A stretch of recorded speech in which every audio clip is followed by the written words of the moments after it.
Here's another show you can enjoy in the True Story FM family of entertainment podcasts. What's up, Supernatural superfans? I'm Chrissy Lenz. And I'm Nate McWhorter. And we're the host of Gank That Drink, a supernatural drinking game podcast. It's the podcast where we make up drinking game rules for our favorite episode of our favorite show, Supernatural. We recap the episode for you and let you know how all the rules played out. Then we let you know the drinking game rules for the next episode, so you can play along. Plus, members get every episode early and ad-free. With some extra bonus content chit-chat at the end of each episode as a member exclusive. So download Gank That Drink, a supernatural drinking game podcast wherever the finest podcasts are available. And or become a member at truestory.fm/gankthatdrink. And when you're out there in the world saving people and hunting things, you know, the family business. Keep the Gank That Drink motto in mind. Be excellent to each other and party on, dudes.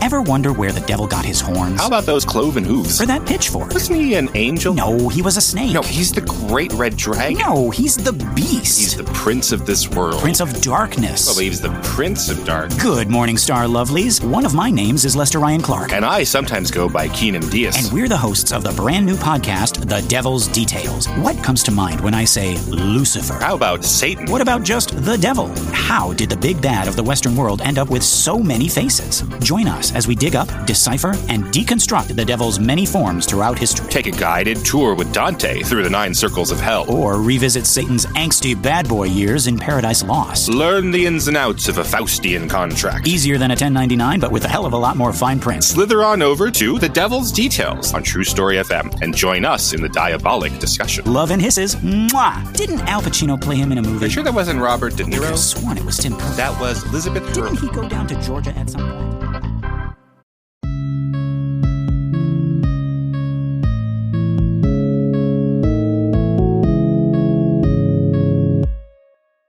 Hello and welcome to this special emergency episode of Star Wars Generations podcast.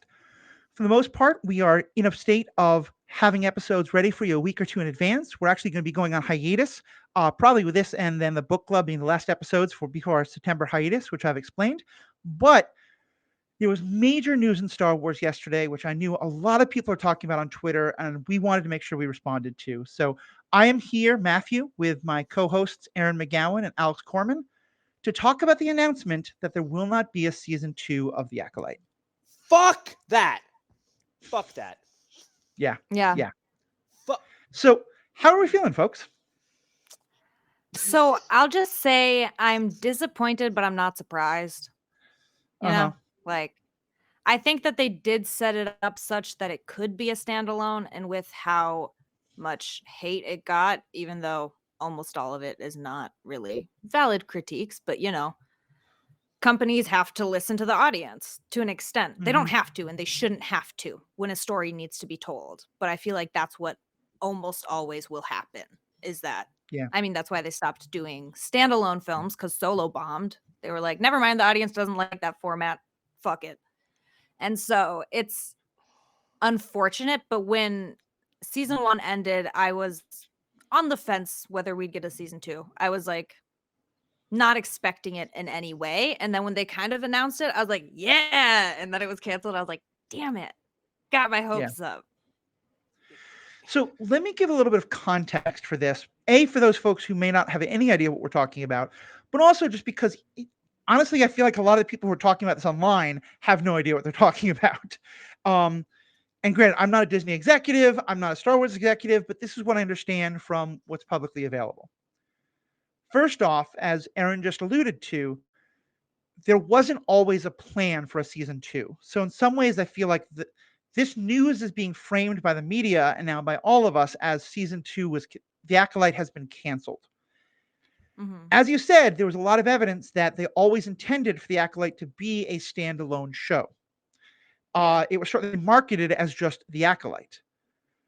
Then towards the end, when it was getting a lot of very positive fan buzz, a lot of negative fan buzz, we'll talk about that as well, But the Disney executives changed the description of it online to the Acolyte Season 1. And so it seemed like they were now discussing the idea of doing the Acolyte Season 2. They have now announced that they're not going to do that. The exact reasons for that have not been given. But there's a number of likely factors. One thing we do know is that the show was not as successful as some folks at Disney may have hoped. We actually have no idea how successful or non-successful it was because it's a streaming service, and the way Disney records that stuff is by how many new people sign up, how many people are watching it on their services, things like that. And I've heard all sorts of reports about this was the second lowest or the lowest Disney show, that the Nielsen's ratings, which there's some evidence about, but not really, because again, Nielsen's is mostly about broadcast television and this is streaming. There are a lot of reports and a lot of claims out there about how much this was or wasn't successful. And I'm sure there is some truth to a lot of them, but a lot of them are just straight up made up or being repeated by someone who heard one piece of fact and then now they're going with it and going with it and going with it. The third thing, I think this is why it is so important that we talk about it, is there has been, I know this is going to come as shock to many of you, there are some elements of the Star Wars fandom that are just a little bit toxic. I know, totally shocked. And once again, we have a situation where a number of people, long before the show came out, decided they were going to hate it. And I say that in part because it was getting review bombed on, sites like Rotten Tomatoes before the first episode had came out. And lots of people were saying, I'm review bombing this. I've never seen it. I don't want to see it. And some amount of it was just, it's a lot of people of color. Where are the white people in this? Some amount of it was, we don't care about this part of Star Wars.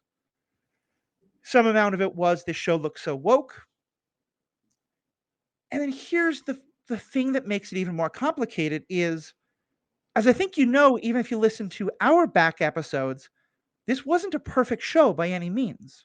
I think there are some legitimate critiques. But then some of those critiques get run with by people who, again, haven't seen the show and just wanted a reason to hate it.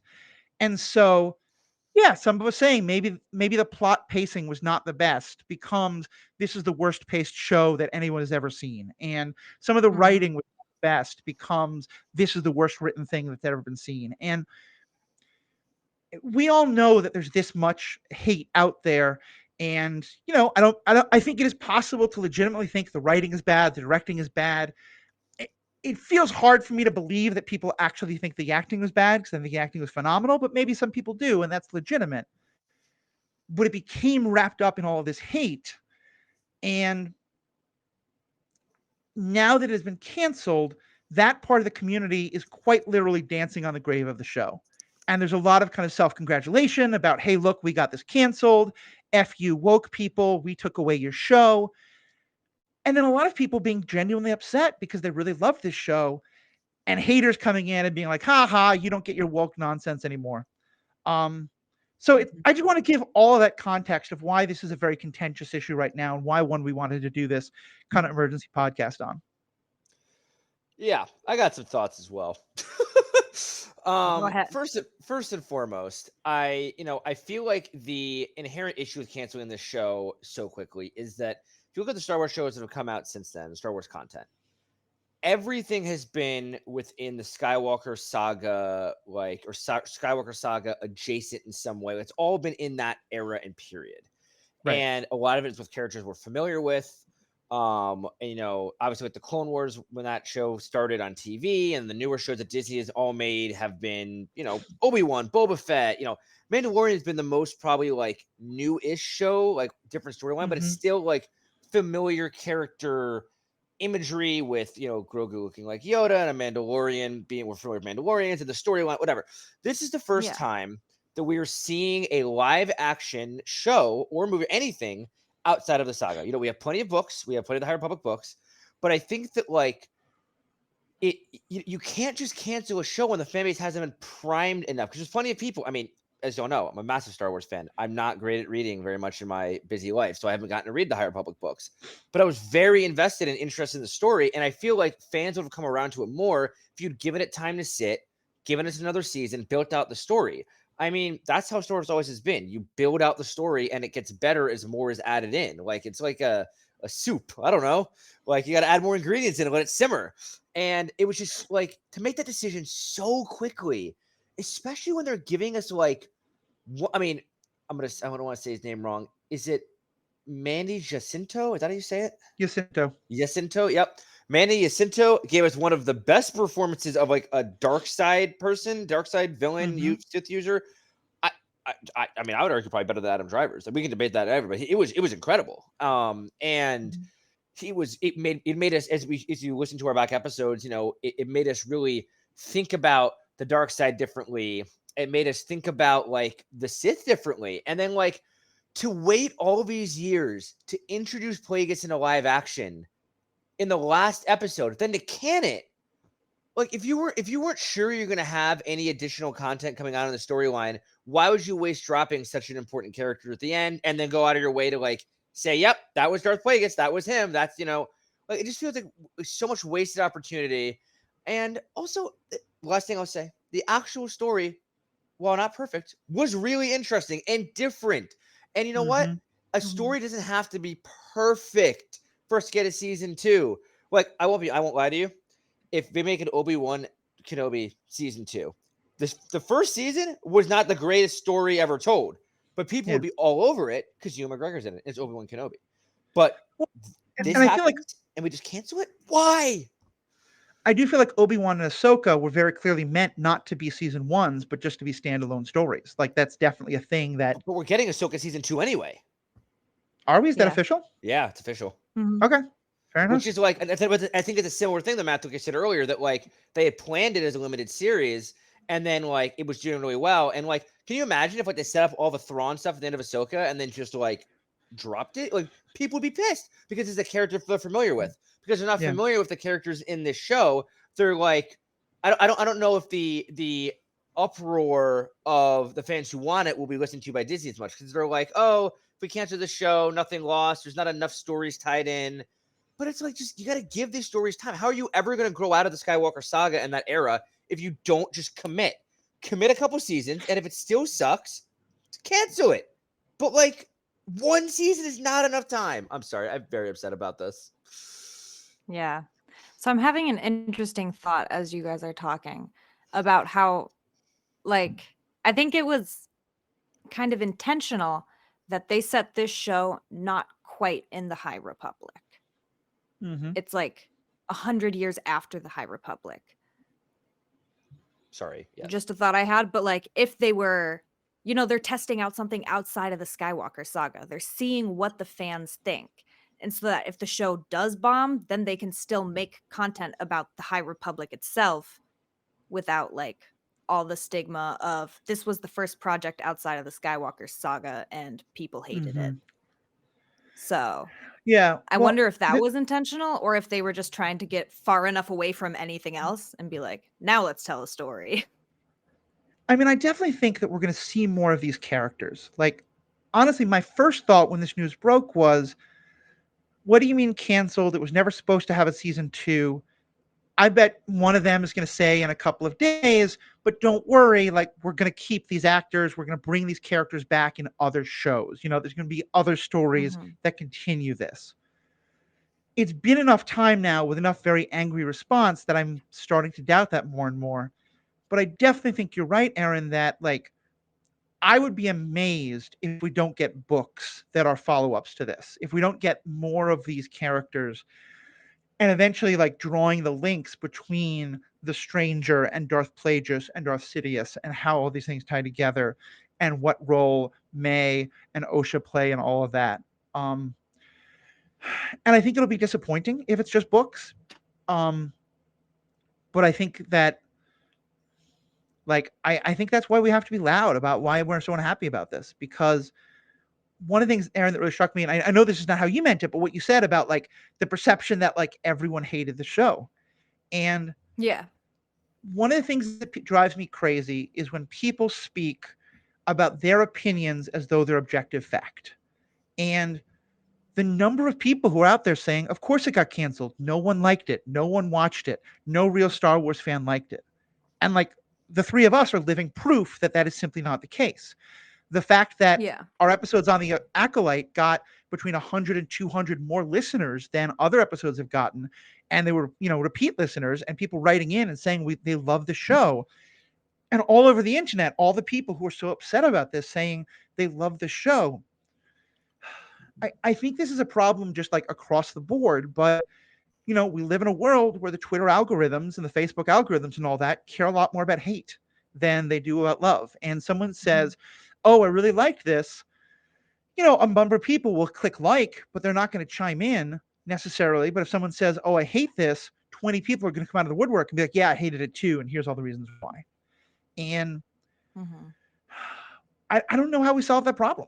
But I really do think that I hope it's through podcasts like this and more of us speaking up and speaking out, because to me, that's one of the biggest fights we have right now, is that I don't think the toxic parts of the fandom are the majority by any means. I just think they're the loudest.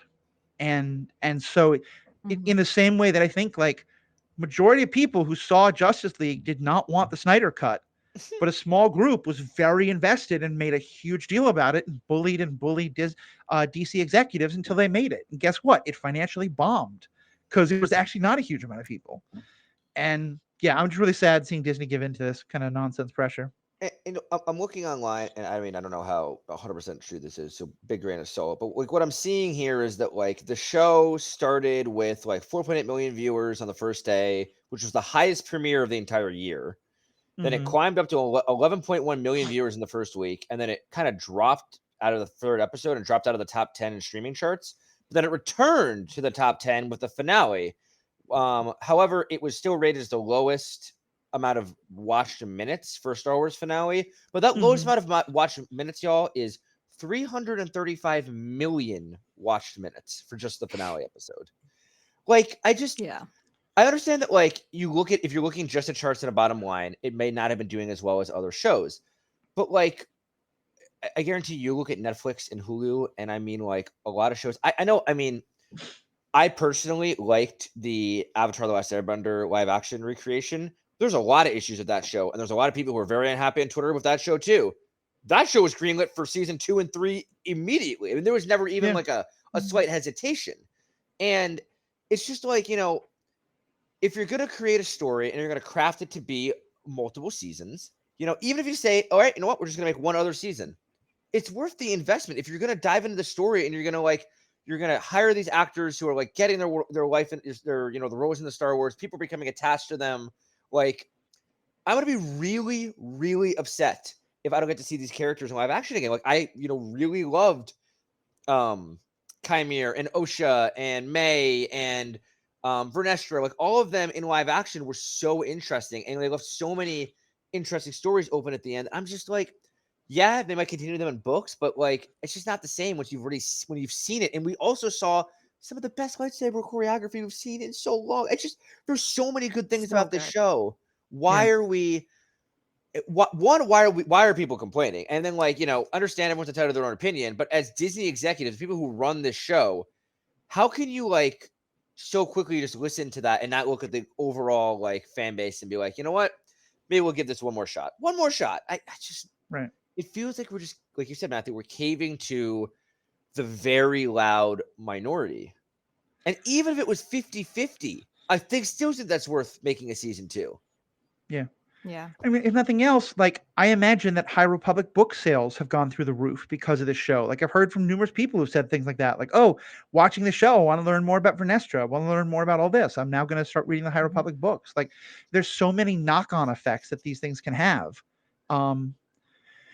And I think it's important to talk a little bit more about why this happened. And for me, I think this is one of the things that's most upsetting. I get that there are people who don't want what they call politics in their shows. And for example, I'd say Andor to me is a very political show. It's about the politics of Star Wars, but it is clearly it has a point of view and is making comments on the modern police state. And their comments I mostly agree with. and there are comments that challenge me and I want to think about more, I could sort of understand someone saying, look, I don't want that in my Star Wars. I mean, I think it's always been in their Star Wars and being kind of idiots, but like that, at least there's the idea that that show had a point of view and an agenda makes sense to me. Mm-hmm. I think in something like The Acolyte, it bothers me most because the agenda that it had was simply showing that more people than the white and mostly white males who have dominated Star Wars for so long exist. That there are people of color of all different backgrounds, that they can be Jedi and Sith and civilians, that there can be queer people and a species that uses they them pronouns because we don't, for whatever the hell reason. Like there was nothing pushing this. It was simply acknowledging that these parts of our world, which are really real parts of our world, so why wouldn't they be part of the Star Wars universe, exist? And yet somehow that becomes woke. That becomes pushing an agenda. And I just find that so outrageous and something we have to fight against so hard, because my existence, the existence of so many people, including I know some of you all, like that, simply acknowledging our existence in a world like Star Wars isn't an agenda and never should be thought of that way. Yeah, like it's just representation that matters. That's all. Yeah. Something I just found online I want to bring up to y'all. It's really interesting that I did not think about.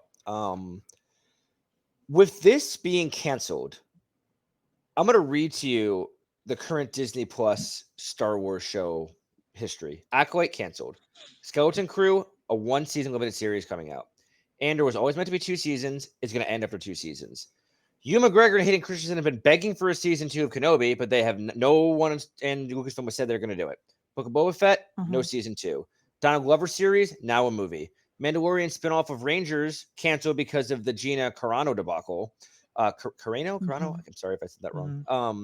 Mandalorian, we don't know if it's going to be season 4, if the movie's going to end their story. And Ahsoka, the only show we know is confirmed with a season 2 right now. So moving forward, it feels like they're pushing a lot back towards the movies. We have the Daisy Ridley movie, we have the James Mangold Dawn of the Jedi movie, but basically Ahsoka season 2 and the Skeleton Crew and Andor season 2 are the only things we have confirmed on the books, 100% happening in a show. It feels like it might be part of a trend of Lucasfilm kind of pumping the brakes on the Star Wars live action series and maybe going back to movies, which is kind of what they feel like they're doing with Marvel as well. And I don't know if they just realize we're oversaturating the market, if they're just getting skittish, if it's being too expensive. I don't know, but it's just interesting. I didn't really think about the fact that like the live action shows are kind of getting wrapped up or becoming limited series, and nothing really is being hashed out into anything longer. I mean, The Bad Batch was 4 seasons, and that's really the longest show we've gotten in a while. Was it 4 or 3? 3 seasons? 4. 3. 4. Yeah, 4. Oh, was it 3? Okay. 3 seasons. And I mean, Mando's 3 seasons. But like those are the most, and like we've been making Star Wars shows now for the last how many years? Mando came out in 2020? It's been like 4 or 5 years almost. I mean, it's I think it was before that. It might have been before that, honestly, but probably was pre-pandemic. But it was definitely pre-pandemic. I think it was 2018. Okay, then it's been 6 years, and we, so it's just interesting to see that like they're like to me, and I don't know if you'll agree. I'd be curious to hear your thoughts on all this, but the key to making this like an ecosystem of Star Wars that would work well is to have a balance. Maybe you come out with like 1 to 2 shows max a year, probably like really just 1 show a year, and then a new movie, and like you kind of balance it out. Or maybe you do like 1 movie 1 year and like 2 shows the next year, and then a movie the next year. Like the fact that we're putting out show after show after show with no movies for an extended period, and now they're going to jump back and put out like 4 movies in a row and really not have much movie in the shows, it feels like we're just whiplashing back and forth, and fans are never going to feel like happy. Like I love the Star Wars movie format, I think, the most, but the show format works for a lot of things. And like even if it was just an animated series, like I feel like they have to find a balance here, find balance in the Force, guys. Otherwise, like we're just going to sit here with just constant whiplash. You're not getting the content that no one's going to be happy. Well, especially because like it feels like they kind of set themselves up to fail and then refuse to listen to the feedback, because I do think that one of the most legitimate critiques of The Acolyte, one that we definitely all had, myself especially, is that the pacing felt pretty off in many ways. And I think that one of the complaints that was made about a number of the Marvel shows is that the short kind of season of 8-episode, 30-minute episodes, and it all just being basically one story and not episodic in the slightest, is a format that really isn't working for the kind of stories that Marvel wanted to tell. Mm-hmm. And I think we're starting to get the same problem in Star Wars, and this was the one that probably had that the most. And I do think that, and so my hope is that they're going to take some time and be like, let's reevaluate and come back out of the gate saying, yeah, we're going to do less shows, but it's going to be, 12 episodes. Remember, like Bad Batch was 16-episode shows, and it had fairly distinct arcs. Andor, it was, I think, 12 episodes, but in 3-episode arcs. And, I think this is like a little longer than a movie, but not, so it's like, it's longer than, it feels like too long for a movie, but not long enough to actually get into the kind of storytelling and, more like different chapter kind of idea that often a TV show can get into. Yeah. So yeah, I just hope that things, change. I hope they listen. I think one thing we have to acknowledge, though, is that Bob Iger, the new head of Disney, I don't think he's the new head of Disney, but maybe he's new or he's just gone in a new direction. He said recently that he thinks, and he was talking more about like the Disney movies, like the princess movies, but I think he means this for Marvel and Star Wars as well, that he thinks that they've become too agenda focused and too message focused and need to get back to just good storytelling, which, I mean, feels like such a betrayal of what all of those things are. Because it just feels like you're listening to the anti-woke mob, and it feels like, you're thinking that representation is an agenda, but also like, the best of these things always had a message. Captain America 2, so, Civil War, like the Hulk movies always had fairly distinct messages. I honestly don't think these movies have more of a message. These TV shows have more of a message. It's just that the message is pissing off more of the anti-woke crowd, and so they're yelling and screaming about it, and so it feels like that. So I just say that as like, this is what the head of Disney is saying. So it may well be that we're going to get a lot more white guys in our stories again, and a lot more like safe shows, which I think would be a real step backward. Oh, I'm sure they'll end up throwing together like a season 2 Kenobi or something just to kind of like placate the fan base for a little bit, or like something in that vein.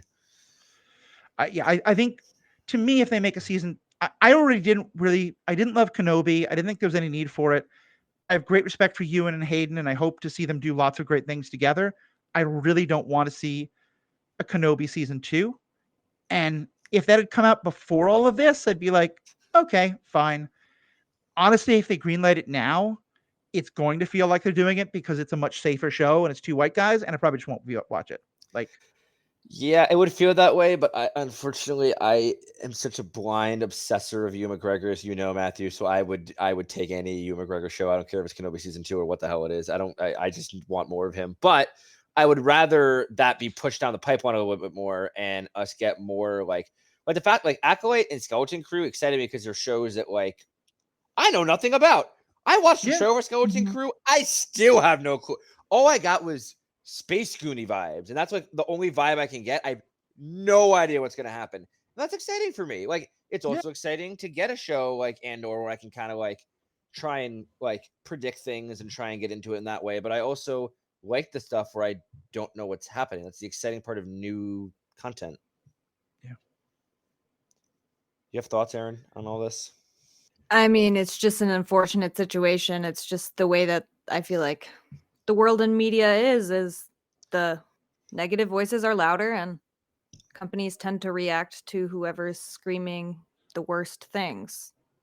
And it's a bummer if we do see representation taken away. I like to have enough faith and hope in just, humanity that won't happen. I hope there's other people at Disney, if not the head executive or whoever that is, if there's not other people that are really pushing for representation. But yeah, I mean, I'm bummed about the show. It sucks.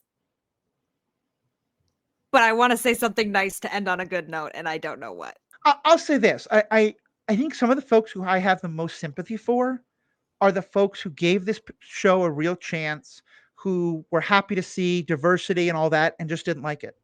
Because I think you're kind of getting screwed now because, it's hard to stand next to people who are awful when you have some opinion. And I want to really acknowledge that. I do not think it makes you racist or sexist or anti-woke to not like this show. I think it is completely legitimate. Riki Hayashi, who was one of the most, in favor of all this kind of stuff people I know, simply didn't like this show. I think that is totally legitimate. And I want to make that clear. And I think that's fine. And I think it's just, it's one reason why I think we need to just all start, just stop giving any attention to these haters. Just ban them, shut them out of the conversations so that us fans can have conversations with the people who care about it. And yeah, because I think we can talk about that. The show was not the best by any means. But just the fact that there's so much hate and it's taking over the conversation and that Disney's listening to it, I just think is awful.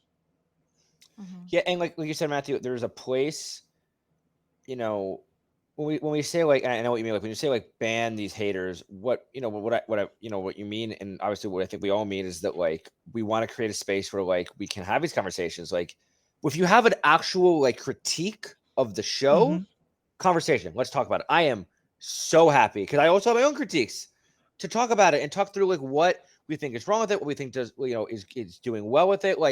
There is just I don't know if I've ever seen a show where there's absolutely nothing good about it at all.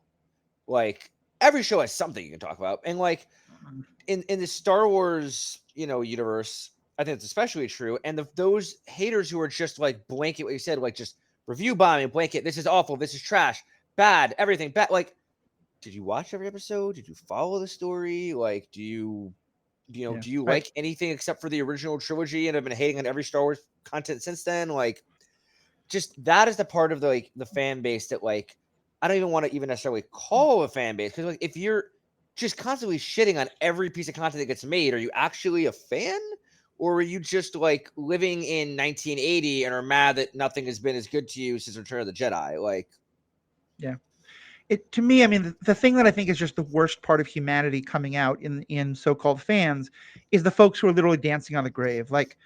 They'll claim no one likes it, and then when people go online are like, hey, this makes me really sad because I love this show, and they say, oh, you're just stupid then, you're not a real fan, or haha, I'm glad you're so sad because we're winning Star Wars. And just yeah, how the hell are you like that? So I do have a positive note, I'll say, which is that it does seem quite likely now. I mean, knock on wood, a lot of work still to go, but there's a decent chance that we're going to get a vice president who is a confirmed Star Wars fanboy in all the best ways. I would like to think that he'll convince Kamala to. I'd like to think he'll convince Kamala to release a executive order that Disney has to make a season 2. I don't think that's going to happen. That would probably be an abuse of power. But yeah, I think having someone who's just hey, think about just how joyful a person he is and his positive attitude about everything.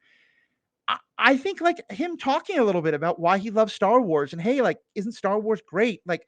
I think that could help bring out some of the positivity in the fandom. I think I've been seeing a real movement to just kind of ignore the haters and just really focus on yeah, let's just talk to each other about why we love this. I think this is a real step back for that, but I think Walls is going to be a really positive thing for Star Wars. And so that's where my hope is coming from. Yeah. And fandoms are built on hope. Princess Leia said that. Because rebellions and podcasts and yeah. All right. With that, thanks everybody. This was a quick emergency meeting. No promos, no nothing. Alex and I, if you're watching on video, Alex and I are going to stick around and do our special book talk edition for the members only. That'll come out. There's a separate episode. Erin has to go and become a fantastic, fantabulous, wonderful, amazing cosplayer. And if you're going to Comic-Con, TeebCon, thank you. Information will be in the show notes. If you're in northern Minnesota or you want to go to northern Minnesota, trust me, to see Erin doing cosplay is worth driving cross country. Totally go and see it. If you can go this weekend, go. If not, we'll totally have links to things on the show notes in a couple weeks. And Erin is judging the cosplay contest, right? Yes. I'll be judging the cosplay contest. I'm also going to be on a panel about cosplay, getting questions asked, and I'll have a booth. And I'm selling prints. So long shot, I doubt anyone will hear this and come to the con. But if you do, buy one, get one free prints. If you happen to be a fan, just come up and tell me. Otherwise, everyone else, haha, you missed out. Here's my question, and I think you are going to be a judge with the highest levels of integrity. But am I right that if there's a pretty good Ahsoka or Mystique or Twilight cosplay, they might get a little extra love? I don't know. See, okay.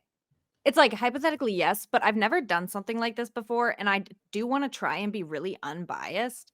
And I'm Yeah, gonna no, of try and course. I'm really kidding. focus on the like the handiwork and how well something is made, you know? Because Yep. like if you do the body paint really good, but your armor looks shitty, you're not gonna. I'm sorry. Love Mhm. Ahsoka, but I prefer this Zelda over here who handmade everything and it looks Damn! fire. Yeah, no, that's I'm fair. just That's saying, fair. this is prediction. I haven't done it yet. I'll tell you guys later. Well, I mean, the ethics of judging are something we can definitely talk about. Well, all right. Thank you all so much. Erin's going to take off. To all of you, you're a great audience. Please keep the positivity alive. We have spoken. Stay classy, Kashyyyk. Now this is pod racing.